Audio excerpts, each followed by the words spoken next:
ডাকতে বললেন, আইয়াতুহাল হাসারাতু নাহনু আসহাবু রাসূলিল্লাহ সাল্লাল্লাহু আলাইহি সাল্লাম ফাইন্না নাজিলুনা ওমান ওয়াজাদনা বাদাহু ওয়া কাতালনা। তোমরা ঝাঁপিয়ে পড়ো, প্রয়োজনে শহীদ হব। সাহাবায়ে কেরাম যখন ঘোড়া নিয়ে সেই পানির মধ্যে ঝাঁপিয়ে পড়তেছিল, ওপারের লোকেরা চিন্তা করল আর বলল, দস্তে দস হায় দরিয়া ভি নাসরে হামনে, বাহারে জুলমাত মে গৌরা দিয়ে দৌড়ে হামনে। দেখো দৈত্য দানবের মতো কিভাবে ওরা আসতেছে।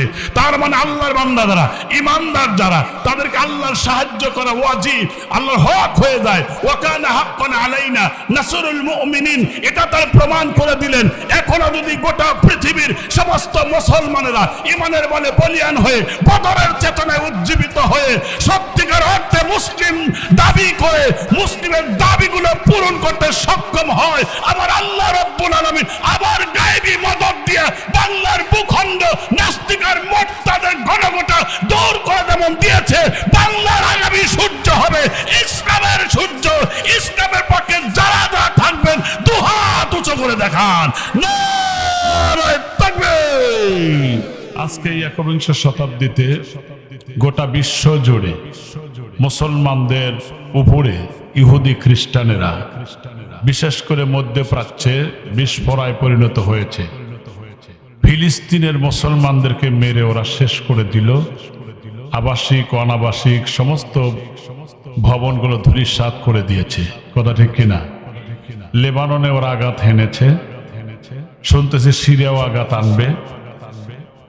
দুনিয়ার সমস্ত লোকেরা, ইহুদি খ্রিস্টানরা, ইসলাম বিরোধী শক্তি যারা, তারা সবাই ঐক্যবদ্ধ হয়ে আছে। কিন্তু দুঃখজনক হলো সত্য, আজকে আমরা মুসলিম মিল্লাত ঐক্যবদ্ধ হতে পারি নাই। ঠিক কিনা? এই জন্যই আজকে আমাদের কপালে এই দুর্দশা, এবং আরো সামনে অপেক্ষা করতে থাকেন। তবে ভয় করবেন না, কেননা যদি জমিনে বৃষ্টি হয় সেই জমিন উর্বর হয়, যেই জমিনে বৃষ্টি হয় সেই জমিনে ফার্টিলাইজার হয়, সার হয়।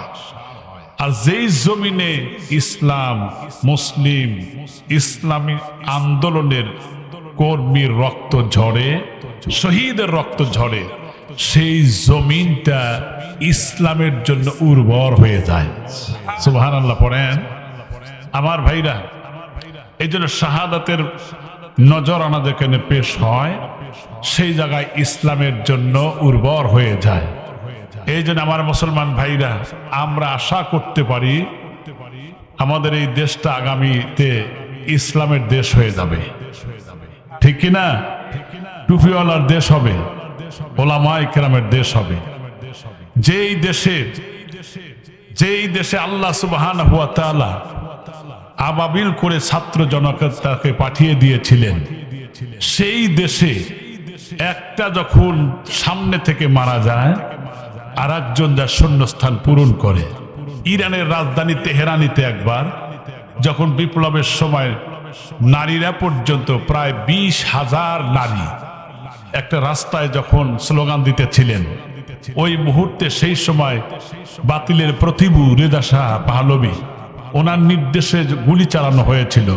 বিশেষ করে একজন গর্ভবতী নারীর পেটে বন্দুকের নল ঠেকিয়ে বলেছিল যে তোমাদের কিন্তু এই পেট থেকে সন্তান শুদ্ধ, তোমাকে দুনিয়া থেকে বিদায় করা হবে। সেই মেয়েটি দ্ব্যর্থহীন কণ্ঠে ঘোষণা করেছিলেন যে তোমরা কাদেরকে ভয় দেখাও, বরং তোমাদের বন্দুকের নলকে আমরা ফুল দিয়ে স্বাগতম জানাই। সুবহানাল্লাহ। আমার মুসলমান ভাইরা, গোটা পৃথিবীতে, বিশেষ করে আমার রসুল পৃথিবীতে আগমন করেছিলেন। কেন আগমন করেছিলেন জিজ্ঞাসা করা হয়েছিল। তিনি বলেছিলেন যে আমি আগমন করেছি মূর্তি বিনাশের জন্য। ইব্রাহিম আলাইহিস সালামের আগমন হয়েছিল মৃত্যু বিনাশের জন্য, কিন্তু মূর্তি বানাবার জন্য নয়। কিন্তু আজকে মুসলমানদের মধ্যে দ্বিধা বিভক্ত। কোন মুসলমান মূর্তি বানায়, এমনকি আমার আপনার টাকা দিয়ে 400 কোটি টাকা দিয়ে যদি মূর্তি বানায়া মোড়ে মোড়ে রাস্তায়, এরপরে যদি ঘরে আধা সরকারি সাহিত্য সরকারি সব জায়গায় মূর্তি দিয়া জাতিকে মূর্তি সংস্কৃতির দিকে আগায় যাওয়ার জন্য যে পদ্ধতি অবলম্বন করেছিল, কিন্তু আমার ভাইরা চেষ্টা করেছিল ওই সময় যাতে মুসা আলাইহিস সালাম দুনিয়াতে আগমন করতে না পারে। আইন জারি করেছিল, এভিডেন্স জারি করেছিল, এবং ঘরে ঘরে স্বামী স্ত্রী এক জায়গায় শুইতে নিষেধ করেছিল, পুলিশ দিয়ে পাহারা দিয়েছিল। তারপরে আল্লাহ তাআলা মুসা নবীকে দুনিয়াতে পাঠিয়েছিলেন। যিনি হত্যা করবে তার বাড়িতে আল্লাহ তাআলা লালন পালন করলেন। কথা ঠিক কিনা আমার মুসলমান ভাইরা? এই জন্য ইসলামকে যারা ধ্বংস করতে চায়, ইসলামকে যারা নিধন করতে চায়, ইসলামকে যারা বিপন্ন করতে চায়, ইসলামের শক্তিকে ম্লান করে দেওয়ার জন্য ষড়যন্ত্র করে, যেমন ষড়যন্ত্র করেছিল ফেরাউনরা ব্যর্থ হয়েছে, ষড়যন্ত্র করেছিল নমরুদ ব্যর্থ হয়েছে, ষড়যন্ত্র করেছিল আবু জেহেল ব্যর্থ হয়েছে। এখনো ইহুদিগণ, খ্রিস্টানগণ আর সেই ইসরায়েলের ইহুদিগণ, এমন একটা সময় আসবে যেদিন সমস্ত মুসলমানেরা ইমানের বলে উজ্জীবিত হয়ে নারায়ে তাকবীর আল্লাহু আকবার স্লোগান দিয়ে যেদিন ময়দানে ঝাঁপিয়ে পড়তে থাকবে, সেই দিন থেকে বাংলাদেশ নয়, শুধু গোটা পৃথিবীতে আল্লাহর কালেমার হাওয়া চালু হয়ে যাবে। কথা ঠিক কিনা? তাতে কি আপনারা ভয় পান? ভয় পাবেন না। সম্মানিত ভাইরা, আপনি তাকান আল্লাহ রসুলের সাহাবীর দিকে, বিশেষ করে আল্লাহ রসুলের সময় যারা নতুন কালেমা গ্রহণ করেছিলেন তাদের জীবনে কি নির্যাতন এসেছিল। এক নম্বর হচ্ছে রসুলের এক সাহাবী খাব্বাব ইবনে আরিফ রাদিয়াল্লাহু তাআলা আনহু, তিনি যখন আল্লাহ রসুলের কাছে এসে বললেন হুজুর, ওই সময় তিনি কাবা শরীফের ছায়ায় আরাম ফরমাইতেছিলেন, বললেন ইয়া রাসূলুল্লাহ আলা তাস্তানসুরু লানা আলা তাদউ লানা, ইয়া রাসূলুল্লাহ আমরা তো নির্যাতনের শিকার হয়েছি, মার খাচ্ছি, নির্যাতিত হচ্ছি, বঞ্চিত হচ্ছি, আপনি একটু দোয়া করবেন না? আল্লাহ রসুল ডাক দিয়ে বলেন সাহাবীরা শোনো,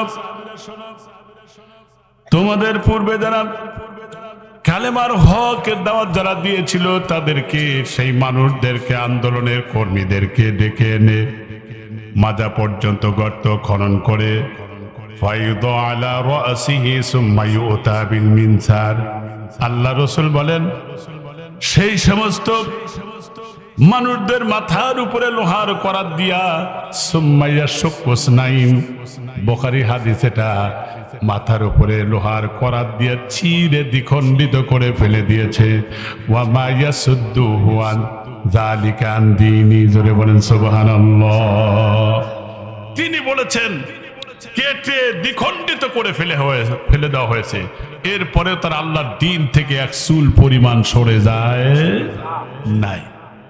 আমার মুসলমান ভাইরা, নবীজি বললেন একটু অপেক্ষা করো, ধৈর্য ধারণ করো, ওয়াসবির আলা মা আসাবাক ইন্না যালিকা মিন আসমিল উমুর, তোমরা ধৈর্য ধারণ করো, তোমরা ধৈর্য সবরে জামিল এখতিয়ার করো, কারণ এই ময়দানটা কুসুমাস্তীর্ণ ময়দান না, এই ময়দানটা হলো কণ্টকাকীর্ণ রাস্তা।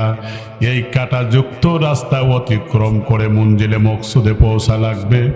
সেই জন্য তোমাদের অতীতের যারা দ্বীনে হকের পথে যারা ছিল তাদেরকে এইভাবে কেটে আলাদা করে দিয়েছে, তারপরে ইসলামী আন্দোলন ত্যাগ করে নাই। আমার মুসলমান ভাইরা, আপনি তাকান বেলালের দিকে, যে বিলাল রাদিয়াল্লাহু তাআলা আনহু আযান দিতেন, যার চেহারাও সুন্দর ছিল না, যার ঠোঁটটাও কত সৌন্দর্য দেখা যায় নাই, মানুষের মতোই যেন দেখা যায় না, এত কালো কুৎসিত কদাকার, কিন্তু সেই বিলাল রাদিয়াল্লাহু তাআলা আনহু আযান দেন। রাসূল যেই মসজিদের ইমামতি করেন, একজন ভিক্ষুক এসে ডাক দেয়, বলতেছেন যে ওগো আল্লাহর পয়গম্বর, আমার একটু সহযোগিতা করেন, সাহায্য করেন। ডাক দেয় বললেন, বিশ্ব নবী বললেন ওই যে বিলাল মসজিদ ঝাড়ু দিতেছে, তার কাছে যাও, তার কাছে কিছু চাও। এদিকে রসুলের কাছে যদি নাও থাকে, কিন্তু সাহাবীদেরকে দেখিয়ে দিতেন। এবার সেই সায়ের লোকটা চলে গেল, ডাক দেয় বললেন, বেলাল তুমি আমাদের সহযোগিতা করো, বিশ্ব নবী তোমার কাছে পাঠিয়ে দিয়েছেন। বেলাল চিন্তা করলেন, রসুল আমার কাছে পাঠিয়ে দিয়েছে, সেই রসুলকে তো অপমান করা যায় না, কিন্তু আমার ঘরে তো খাবার নাই, কিছুই নাই, আমার ঘরে কিচ্ছু নাই। তিনি ঘর থেকে বেরিয়ে নিজের ঘরে প্রবেশ করলেন। সেজদায় পড়ে এত কান্নাকাটি করলেন। আল্লাহ রসুল ঘরের দরজায় নক করলেন, বেলাল ওঠো, বেলাল তুমি মাথা উঠাও। আল্লাহ সুবহানাহু ওয়া তাআলা তোমার ঘরের সামনে জান্নাতের এক উট ভর্তি পরিমাণ অর্থ আল্লাহ তাআলা পাঠিয়ে দিয়েছেন। সুবহানাল্লাহ। এই যে পাঠিয়ে দিয়েছে, এটা তুমি ইচ্ছে করলে যাকে খুশি তাকে দিতে পারো। রসুল যার কাছে পাঠিয়েছেন আর রসুল অপমান হবে, এটা সে সহ্য করে নাই। কারণ জীবনের সব থেকে বেশি ভালোবেসেছেন মুহাম্মদুর রাসূলুল্লাহ সাল্লাল্লাহু আলাইহি সাল্লামকে। এটি হলো ঈমানের দাবি। শুধু কি তাই, আমার মুসলমান ভাইরা, তিনি যখন এটা বন্টন করলেন, রসুল বললেন, বেলাল তোমার তো বিয়ের প্রয়োজন, বিয়ে করো।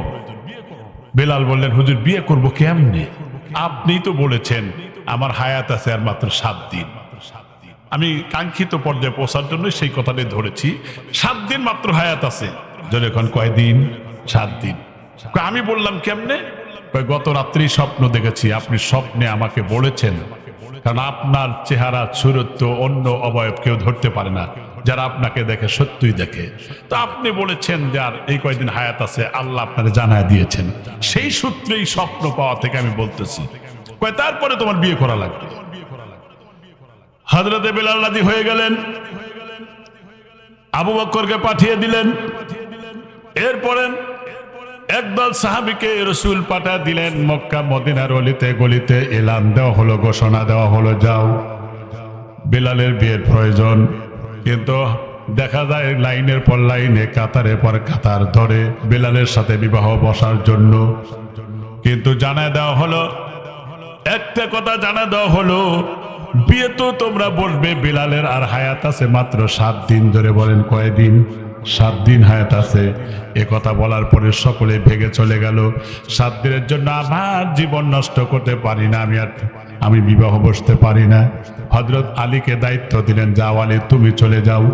হযরত আলী চলে গেলেন, মদিনার অলিতে গলিতে যান, সংবাদ দেন। দেখা গেল একটা বাড়ি থেকে একজন মুরব্বী মানুষ বের হয়ে আসলো। আসার পরে তিনি বললেন, আপনি কি আমারে চিনেন? কয় আপনি তো আলী। কয় হ্যাঁ আমি ভালো করে চিনি। কয় আল্লাহ রসুল পাঠিয়েছেন, আপনার কি কোনো মেয়ে আছে নাকি? কয় খুব সুন্দরী একজন মেয়ে আছে, এই মেয়েটাকে বিবাহ দিতে হবে। কয় কার সাথে? কয় বেলালের সাথে। আলহামদুলিল্লাহ, ভালো কথা। বেলাল তো রসুলের একজন, রসুলের মুয়াজ্জিন, যেই রসুল ইমামতি করেন তিনি তো আজান দেন, তো তার সাথে বিবাহ দেওয়া আমার তো সৌভাগ্যের বিষয়। তখন বললেন, সৌভাগ্যের বিষয় এটা ঠিক, কিন্তু আর মাত্র 4 দিন হায়াত আছে। তাহলে না 4 দিন হায়াত আছে, তাহলে সম্ভব না। এই কথাগুলো আবার শুনতেছিলেন মেয়েটা ঘর থেকে। বললেন, বাবা উনি কি বললেন? বেলালকে বিয়ে করাবে, কিন্তু তার হায়াত আছে 4 দিন। আর কিন্তু কি করে তোমার মতো এত সুন্দরী মেয়েকে বিয়ে দিয়ে আমি কি করে জীবনটা নষ্ট করতে পারি? মেয়েটা কি বললেন জানেন? মেয়েটা বলল, বাবা এটা তো সৌভাগ্যের বিষয়। 4 দিন কেন, 4 ঘন্টাও যদি হয়, কারণ রসুল কর্তৃক নির্বাচিত মানুষ যদি আমার জীবনে সৌভাগ্য হয়, আমি আমার এই সন্তান আর দুনিয়ার মোহ আকর্ষণটা আমি বাইপাস করে দিলাম, রসুলের ভালোবাসাটাকে আমি সামনে নিয়ে আসলাম। সুবহানাল্লাহ পড়েন। লা ইউমিনু আহাদুকুম হাত্তা আকুনা হাব্বা ইলাইহি মিন ওয়ালিদিহি ওয়া ওয়ালাদিহি ওয়ান নাসি আজমাইন। খুব মজার কথা। কিন্তু এরপরে রসুল বললেন, যতক্ষণ পর্যন্ত তার বাবা, ভাই, ছেলে, সন্তান, স্ত্রী, পুত্র সবকিছুর চাইতে আমি রসুলকে ভালো না বাসবে, সে ব্যক্তি প্রকৃতপক্ষে ইমানদার নয়, ইমানের দাবিতে সত্যবাদী না। তারা তো এইভাবে ভালোবাসছেন যে আমি তো রসুলের ভালোবাসাকে প্রাধান্য দিতে চাই। এরপরে তিনি রাজি হয়ে গেলেন। রাজি যখন হয়ে গেলেন, তাকে নিয়ে বিয়ে দেওয়া হলো। খুব সংক্ষেপ করে বলতেছি, এখন আর মাত্র 1 দিন আছে, যেদিন মৃত্যু হবে গভীর রাত্রে, সেই দিনই বললেন, বিবি রে আমার খুব ইচ্ছে করছে রুটি খাবার জন্য, একটু ব্যবস্থা হবে? আমার ঘরে তো কিছু নাই। কয়ে যাও ফাতেমার ঘরে যাও। ফাতেমা আমার কোন ফাতেমা? যিনি নয়নের পুতুলি। কার? জোরে বলেন। মুহাম্মাদুর রাসূলুল্লাহ সাল্লাল্লাহু আলাইহি ওয়াসাল্লাম। আমার ভাইরা, তার কলিজার টুকরা নয়নের পুতুলি। তিনি তো সাইয়্যিদাতুন নিসা মিন আহলিল জান্নাহ, জান্নাতের নারীদের নেত্রী। তিনি কোন কারণে নেত্রী হলেন? পর্দার আড়ালে যারা মায়েরা আছেন, এই কথাটা ভালো করে লক্ষ্য করেন। হযরত আলী যুদ্ধের ময়দান থেকে ফিরে এসেছে, অত্যন্ত ক্লান্ত শ্রান্ত হয়ে চলে এসেছেন। এরপরে ক্লান্ত হয়ে শ্রান্ত হয়েছে বলেন, ফাতিমা আমার এক পেয়ালা পানি দাও, পিপাসায় তীব্রতার কারণে গলা শুকিয়ে গেছে, বুকের ছাতি ফেটে যায়। এরপরে হযরত ফাতেমা পানি আনতে গেলেন। আমাদের তো বাড়ির কাছেই পানি পাওয়া যায়, ঘরের মধ্যে ট্যাপের মধ্যে পাওয়া যায়, সেই সময় তো এই ব্যবস্থা ছিল না। দূরে গেলেন পানি আনতে। পানি আনার পরে দেখলেন আলী ঘুমিয়ে গেছে ক্লান্ত দেহের কারণে। এত ক্লান্ত হওয়ার কারণে ঘুমিয়ে গেছেন। ওই সময় তিনি পানি নিয়ে দাঁড়িয়ে থাকলেন, যাতে করে এখন যদি কাঁচা ঘুম ভেঙে দেই তাহলে কষ্ট হবে, এতটুকু কষ্ট হোক আমি চাই না। তাই তিনি পানি নিয়ে দাঁড়িয়ে থাকলেন। গভীর রাতে আজান শুরু হয়ে গেল। ধারণা করলেন এই আজান মনে হয় তাহাজ্জুদের আজান, যেহেতু মক্কা মদিনায় তাহাজ্জুদের আজান হয়। আসসালাতু খায়রুম মিনান নাওম বলা হলো। চিন্তা করলেন তো ফজরের আজান হয়ে গেছে। আলী জাগ্রত হলেন। জাগ্রত হয়ে লক্ষ্য করে দেখেন নবীর কন্যা সারা রাত না ঘুমানোর কারণে তার ফিজিক্যাল স্ট্রাকচারটা যেন কেমন হয়ে গেছে, মলিনতার ছাপ এসে গেছে। আর বললেন, তুমি দাঁড়িয়ে আছো কেন? বললেন, ওগো আল্লাহর পয়গম্বর পানি চেয়েছিলেন, পানি এনে দেখে আপনি ঘুমিয়ে গেছেন। তুমি পানি রেখে ঘুমালে পারতে। ওই মুহূর্তে তিনি বললেন, ইয়া রাসূলুল্লাহ। ওই মুহূর্তে স্বামীকে ডাক দিয়ে বললেন, ওগো আমার প্রিয় স্বামী, আপনার যাতে কষ্ট না হয় সেই জন্য পানি নিয়ে দাঁড়িয়ে আছি, আপনি পানি পান করেন। পানি পান করলেন, আবার পানি এনে দিলেন, উজু করলেন। 2 রাকাত নামাজ পড়ে কান্না বিজড়িত কণ্ঠে আল্লাহর দরবারে দোয়া করলেন, রব্বুল আলামিন, আল্লাহ তাআলা নবীর কলিজার টুকরা নয়নের পুতুলি ফাতেমা আমার সাথে যে ব্যবহারটা করেছে আমি দারুণ খুশি হয়ে গেছি। আল্লাহ তুমি তাকে বড় পুরস্কার দাও। তবে বললেন যে তুমি এত কষ্ট করার কারণে তোমার বাবাকে বলে দিও না। কয় না, বলবো না। আপনিও বলেন না। ফজরের নামাজে গেলেন আলী, হুজুর নামাজ পড়ালেন।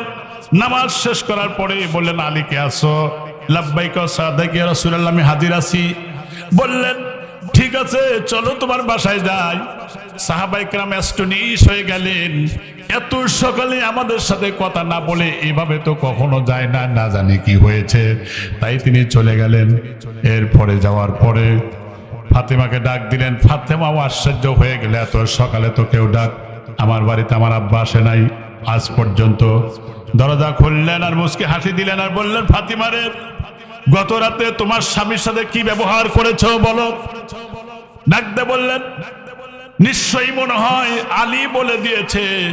রাসূল ডাক দিয়ে বললেন, না আলী বলে নাই, তোমাদের কারোর কাছ থেকে শুনি নাই। তুমি স্বামীকে মর্যাদা দিতে গিয়ে সারা রাত পর্যন্ত পানি নিয়ে তুমি দাঁড়িয়েছিলে, আর তোমার স্বামী পানি পান করে কান্না বিজড়িত কণ্ঠে আল্লাহর দরবারে দোয়া করেছে তোমার জন্য। কিছুক্ষণ আগে জিবরাইল ফেরেশতা আমাকে বলে গেছে, এই স্বামীর দোয়ার কারণে সাইয়্যিদাতুন নিসা মিন আহলিল জান্নাহ, ফাতেমা রে, আলীর দোয়ার কারণে তুমি জান্নাতের নারীদের নেত্রী হয়ে গেছো। আল্লাহু আকবার বলেন। আমার মা বোনেরাও যদি স্বামীর আনুগত্য করে, স্বামীর মর্জি মোয়াফেক চলে, তারাও ফাতেমার সঙ্গে জান্নাতি হতে পারবে। সুবহানাল্লাহ বলেন। আমার মুসলমান ভাইরা, একটা হাদিস আসছে, খুব মজার হাদিস। আমি কি বলবো হাদিসটা? হাদিসটা হচ্ছে রাসূল বলেছেন, ছেলে ফেলে আছে কিন্তু হাদিস বলতে লজ্জা নাই। কোন স্বামী যদি স্ত্রী ভালোবাসার নিয়তে, মোহাব্বতের নিয়তে, সবাই শুনেন কথাটা, একটা সহিহ হাদিস, যদি স্ত্রীর নিচে ঠোঁটটা যদি স্বামী যদি চুমো দেয়, একটা কবুলিয়াত ওমরার সওয়াব আল্লাহ আমলনামায় দিয়ে দেয়। সুবহানাল্লাহ তো কইলেন, কিন্তু নিজের ঢোকল বুঝে শুনে নিয়ে। হ্যাঁ, অন্যদিকে তাকাবেন না। আর একটা হাদিস আসছে, বুখারী মুসলিমের হাদিস, আরো মজার হাদিস। হাদিসটা কি? সম্ভবত মা বোনরা শুনতেছেন, যে কোন স্ত্রী যদি স্বামীকে এক লোকমা খানা খাওয়ায় দেয়, আর স্ত্রীও স্বামীকে এক লোকমা খানা খাওয়ায় দেয়, একজন আর একজনকে খানা খাওয়াচ্ছে, যতক্ষণ পর্যন্ত খাচ্ছে ততক্ষণ পর্যন্ত দুইজনের জীবন থেকে সগীরা গুনাহ মাফ হয়ে যাচ্ছে। সুবহানাল্লাহ বলেছেন মুহাম্মদুর রাসূলুল্লাহ সাল্লাল্লাহু আলাইহি সাল্লাম। আর প্রত্যেকটি লোকমার বিনিময়ে আল্লাহ তাআলা 1000 করে নেকি দেন। আর যদি কোনো স্বামী স্ত্রী মিলনের আগে দোনোজনে যদি 2 রাকাত নামাজ আদায় করে মিলন করতে যান, প্রতিবার মিলনের বিনিময়ে একটা করে উট কোরবানির সওয়াব আল্লাহ দুইজনের আমলনামায় দিয়ে দেন। সওয়াব তো কত দেখেন, সওয়াবকে ছোট মনে করবেন না, ছোটকেও ছোট মনে করবেন না। দেখেন ছোট গুনাহ করলেও কিন্তু বড় গুনাহ নষ্ট, বড় আমল নষ্ট হয়ে যায়। ধরেন আমার এই যে বাবাদের একটা গাড়ি কিনছে 1 কোটি টাকা দিয়ে, সাপোজ আমি একটু উদাহরণ দিচ্ছি, কিন্তু ড্রাইভারকে বললেন ঢাকায় যাব, তুমি গাড়ি নিয়ে আসো, যাও। উনি গাড়ির কাছ থেকে ফিরে এসে বলতেছে যে ঢাকায় যাওয়া তো সম্ভব হচ্ছে না। কেন? গাড়ির চাকা পাংচার হয়ে গেছে, মানে পাম্প গেছে চলে। ধরেন পাম্প দিতে 10 টাকা লাগবে না, 20 টাকায় লাগবে না, 50 টাকায় লাগবে। তাহলে 50 টাকার কারণে 1 কোটি টাকার গাড়ি কিন্তু অচল হয়েছে, ঠিক কিনা? তাহলে পাম্প দিলেই সচল হবে, লাগবে 50 টাকা, কিন্তু অচল হইলে 1 কোটি টাকার গাড়ি। আপনি পাহাড় পরিমাণ নিয়ে কি করেছেন? স্বেচ্ছায় সুস্থ মস্তিষ্কের সজ্ঞানে একটা যদি হাসি রসিকতা করে গুনাহ করেন, তাহলে ওই গুনাহটার দ্বারা জাহান্নামে যাইতে রাস্তাটা উন্মুক্ত হবে আর বাধাগ্রস্ত করবে জান্নাতে যাইতে। এই জন্য ছোট গুনাহ আমরা করব না, এই দৃঢ় প্রত্যয় ব্যক্ত করতে হবে সকলের মধ্যে। রাজি আছেন তো ইনশাআল্লাহ? হ্যাঁ, খুব টেনে নিয়ে এসেছি, খুব সংক্ষেপ করে। মুসলমান ভাইরা আমার, তাই বিশ্বনবী সাল্লাল্লাহু আলাইহি সাল্লামের সেই সাহাবী হযরত বিলাল, আজকে রাত্রি তার মৃত্যু হয়ে যাবে। ওই সময় বললেন আমাদের রুটির ব্যবস্থা করে দাও, যাও ফাতেমার বাড়িতে যাও। ফাতেমার বাড়িতে এমনও একদিন যায়, দুদিন যায়, খানার ব্যবস্থা হয় না। সাহাবায়ে কেরামের জীবনে এমন ভাবেই চলে গেছে। আপনি তাকায় দেখেন হযরত তালহা রাদিয়াল্লাহু তাআলা আনহুর জীবনী দেখেন। আল্লাহ রাসূল কথা বলতেছিলেন, কথা বলতে গিয়া আব্দুল্লাহ ইবনে ওমর বারবার উঠতেছে আর বসতেছে। একজন সাহাবী ইনফরমেশন দিলেন, ও আল্লাহর নবী, আপনার কথা তো আব্দুল্লাহ ইবনে ওমর শুনতেছেন না। নবীজি বললেন, কেন শুনছো না? আপনার সামনে যে তালহা বসে আছে, তাকে জিজ্ঞাসা করেন, তার বাড়ির ভিতর থেকে করুণ সুরের কান্নার আওয়াজ ভেসে আসছে। বললেন, কি হয়েছে? বললেন, হুজুর আপনি স্বচক্ষে দেখে যান, আমার বাড়িতে চলে আসেন। বড় বড় সাহাবীদেরকে নিয়ে চলে গেলেন, অনুমতি প্রার্থনা করলেন, ভিতরে প্রবেশ করলেন। এরপরে দেখলেন যে হযরত তালহার ছোট্ট একটা অবলার সন্তান বারান্দার খুঁটির সাথে বেঁধে রেখেছে। সে কাঁদতে কাঁদতে চোখের পানি ছেড়ে দিয়ে নাক দিয়ে শীত পর্যন্ত বেরিয়ে পড়েছে। আমার মুসলমান ভাইরা, এই কান্নার কারণ আর বান্দার কারণ জিজ্ঞাসা করলেন তালহাকে, তালহারে তুমি বাবা হয়ে এত নিষ্ঠুর হলে কেমনে বলো? ইয়া রাসূলুল্লাহ, ইয়া হাবিবাল্লাহ, কেন বেঁধেছি? এই যে খেজুরের গাছটা দেখতেছেন, খেজুরের গাছের মালিক হলো ইহুদি। আমার বাড়িতে হেলে পড়েছে খেজুরের মৌসুম। আজকে এই সম্মুখীন, এই অবস্থার সম্মুখীন না হলে আমি কিছুই বলতাম না। যেহেতু বিশ্বনবী আপনি জানতে চেয়েছেন, আমার এই বাড়িতে 2 দিন ধরে খাবারের কোনো ব্যবস্থাপনা হয় নাই, রান্না হয় নাই, ঘরে কিছুই নাই, কারে বলিও নাই।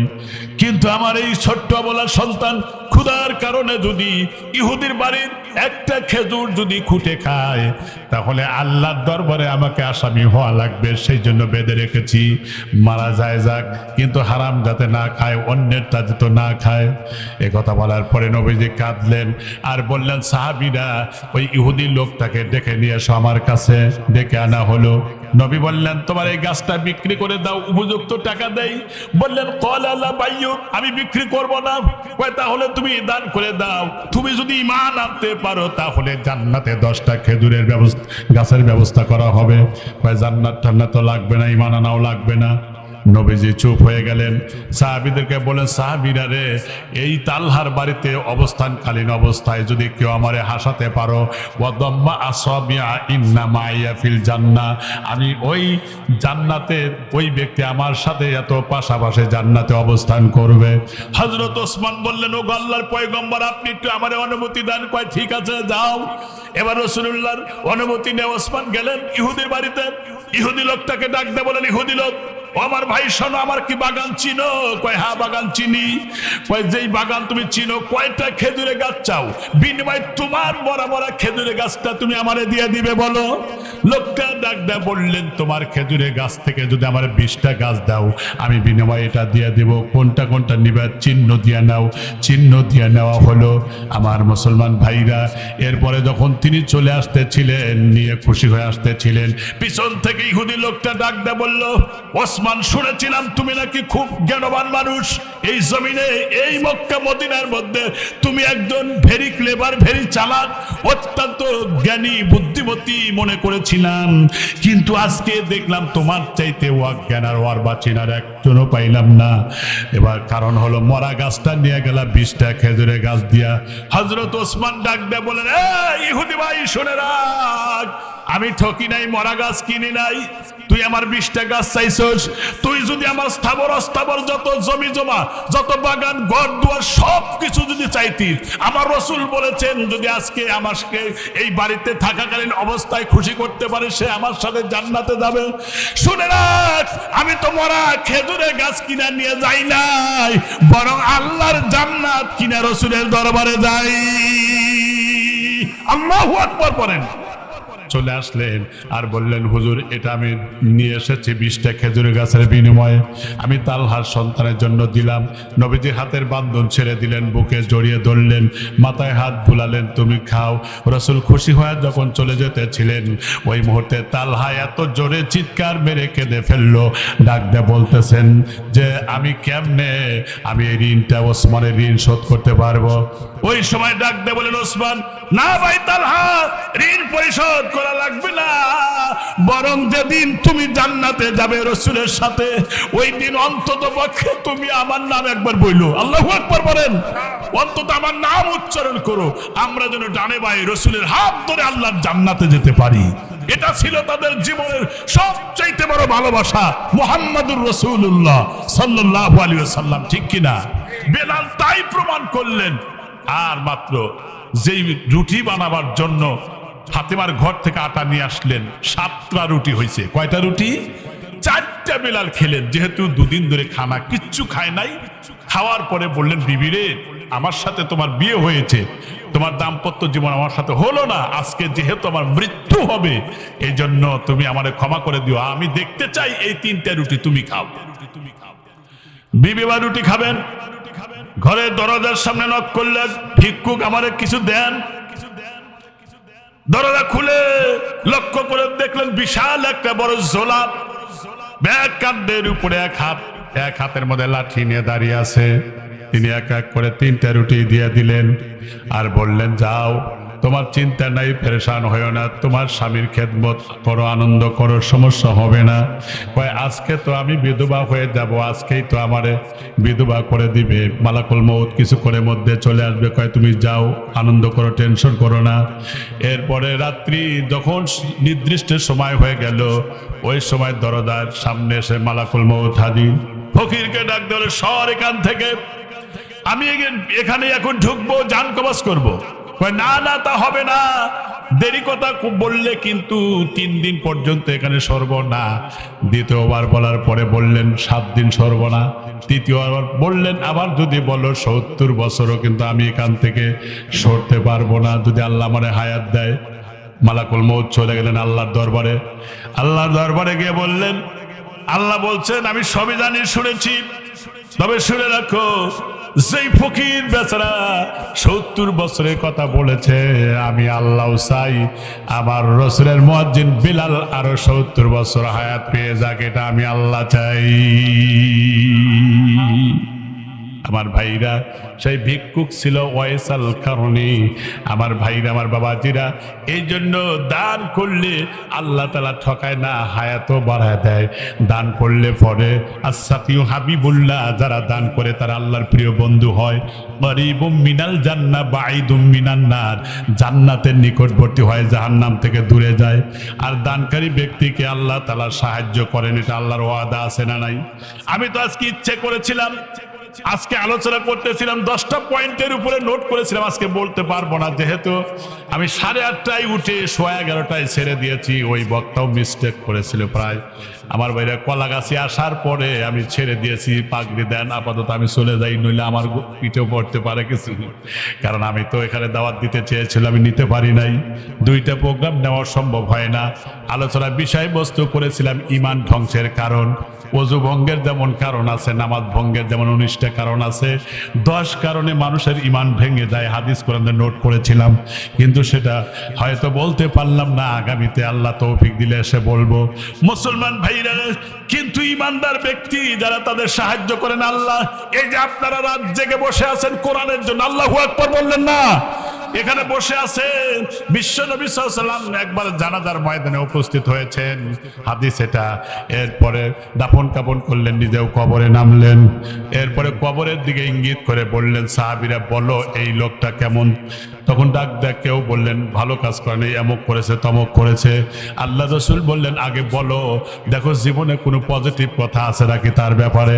একজন সাহাবী ডাক দিয়ে বলেন, ওগো আল্লাহ রসুল, আমরা একবার জিহাদের ময়দানে গিয়েছিলাম, রাত্রে যাপন করার জন্য তাঁবুর ভিতরে ছিলাম, গভীর রাত্রে জরুরত সারবার জন্য বের হয়েছিলাম।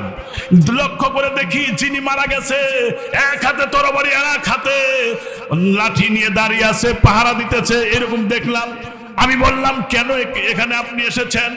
ওই ইহুদি লোকটা বলল, এই এলাকা খুব সন্ত্রাসী এলাকা, ডিয়ারিং এলাকা, রসুলের সাহাবীরা এসেছে, এটা জানতে পারলে মেরে ফেলে দিবে, আগুন ধরিয়ে মেরে ফেলে দিবে। সেই জন্য এলাকার সবচেয়ে প্রভাবশালী ব্যক্তি আমি, এই জন্য আমি পাহারা দিতেছি যাতে কেউ এসে সাহস না পায়। আল্লাহ রসুল তখন ওই কবরের দিকে ইন্ডিকেট করে বলছিলেন, ইন্না সাহাবাকা ইয়াজুন্নুনা আন্নাকা মিন আহলিন নার। ও ভাই, লোকেরা বলে তুমি জাহান্নামী, ওয়া আনা আশহাদু আন্নাকা মিন আহলিল জান্নাহ, আমি সাক্ষী দিতেছি বেশক তুমি আল্লাহর জান্নাতি। সুবহানাল্লাহ। এই জন্য ইমানদার যারা সাহায্য করে আমার আল্লাহ তাদেরকে, আমার ভাইরা সাদ বিন আবি ওয়াক্কাস রাদিয়াল্লাহু তাআলা আনহু টাইগ্রিস নদী পার হয়ে যাবে, বিক্ষুব্ধ তরঙ্গমালা ঝাঁপিয়ে পড়বে, তার মানে পুল নাই, সেতু নাই, স্টিমার নাই, লঞ্চ নাই, ওপারে গিয়ে কালেমা দাওয়াত দিবে। কিন্তু সাহাবীরা বললেন কেমনে যাব? সাদ বিন আবি ওয়াক্কাস বললেন, নাস্তাঈনু বিল্লাহি ওয়া নাতাওয়াক্কালু আলাইহি, হাসবুনাল্লাহু ওয়া নি'মাল ওয়াকিল, নি'মাল মাওলা ওয়া নি'মান নাসির। আমার মালিক সাহায্য করবেন, আমার আল্লাহর উপরে তাওয়াক্কুল করলাম, আল্লাহ আমাদের গার্জিয়ান, আল্লাহ আমাদের যথেষ্ট, সেই জন্য আল্লাহ সাহায্যকারী হবেন। ডাকতে বললেন, আইয়াতুহাল হাসারাতু নাহনু আসহাবু রাসূলিল্লাহ সাল্লাল্লাহু আলাইহি সাল্লাম ফাইন্না নাজিলুনা ওয়া মান ওয়াজাদনা বাদাহু ওয়া কাতালনা। তোমরা ঝাঁপিয়ে পড়ো, প্রয়োজনে শহীদ হব। সাহাবায়ে কেরাম যখন ঘোড়া নিয়ে সেই পানির মধ্যে ঝাঁপিয়ে পড়তেছিল, ওপারের লোকেরা চিন্তা করল আর বলল, দস্তে দস হায় দরিয়া ভি নাসরে হামনে, বাহারে জুলমাত মে গৌরা দিয়ে দৌড়ে হামনে। দেখো দৈত্য দানবের মতো কিভাবে ওরা আসতেছে। তার মানে আল্লাহর বান্দা যারা, ইমানদার যারা, তাদেরকে আল্লাহর সাহায্য করা ওয়াজিব, আল্লাহর হক হয়ে যায়। ওয়া কানা হাক্কান আলাইনা নাসরুল মুমিনিন, এটা তার প্রমাণ করে দিলেন। এখনো যদি গোটা পৃথিবীর সমস্ত মুসলমানেরা ইমানের বলে বলিয়ান হয়ে, বদরের চেতনায় উজ্জীবিত হয়ে, সত্যিকার অর্থে মুসলিম দাবি করে মুসলিমের দাবিগুলো পূরণ করতে সক্ষম হয়, আমার আল্লাহ রাব্বুল আলামিন আবার গায়েবী মদদ দিয়ে বাংলার ভূখণ্ড নাস্তিকার মোর্তাদের ঘনঘটা দূর করে যেমন দিয়েছে, বাংলার আগামী সূর্য হবে ইসলামের সূর্য। ইসলামের পক্ষে যারা যারা থাকবেন দুহাত উঁচু করে দেখান, নারায়ে তাকবীর। এখন সবচেয়ে বড় জেহাদ হলো আল্লাহর ঘরে, আল্লাহ রসুলের ঘরে দান করা। থামেন। এখন সবচেয়ে বড় জেহাদ হলো এই মাদ্রাসার জন্য সহযোগিতা করা।